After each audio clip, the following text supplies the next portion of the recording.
Hi, I'm Sean, and welcome to Creating Compelling Web Video.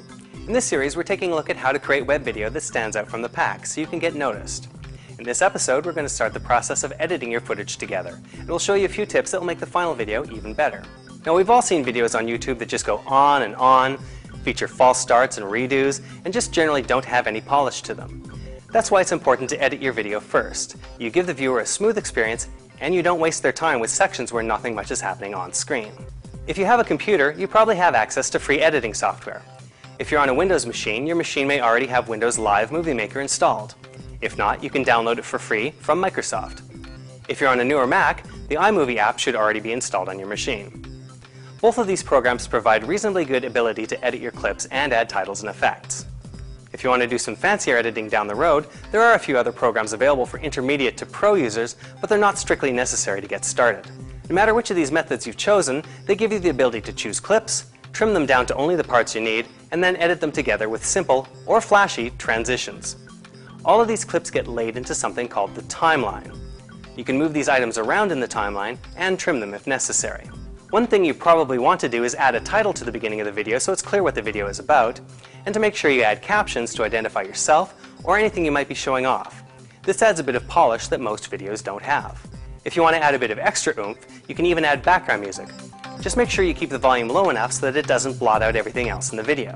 In the previous parts of this series, we talked about shooting tips, and one of them was to give yourself a short buffer between pressing the record button and starting the action. Likewise, after you finish the section you want to record, wait a few seconds before pressing stop.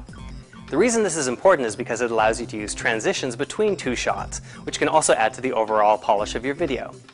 Whether you use a basic dissolve, or something like a cube spin, your editing software requires a short portion of video footage to accomplish the effect. If you have no extra footage at either end of your clip, there may not be enough video to use a transition effect. That could mean you'll end up cutting off the end of the previous clip or the beginning of the next clip in order to accommodate the transition, which is obviously not ideal.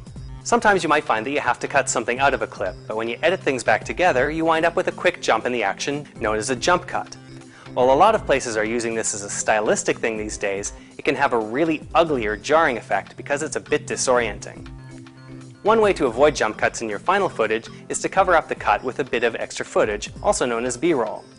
So, for example, if you have a speaker talking about gardening, you can put in a video clip shot in the garden over top of the spot where the edit occurs. That said, it's important not to try to jam too much into your video. While B-roll can be a fantastic tool for illustrating what you're talking about on screen, adding more isn't always better. By adding too many video clips and transitions, you can end up with a video that's overloaded and junky looking. Sometimes a better video is one where things are left out. Once you're done compiling all of your clips and editing them together, you want to export them into a clip that you can share with your friends. We'll talk more about sharing your movies in the next part of the series.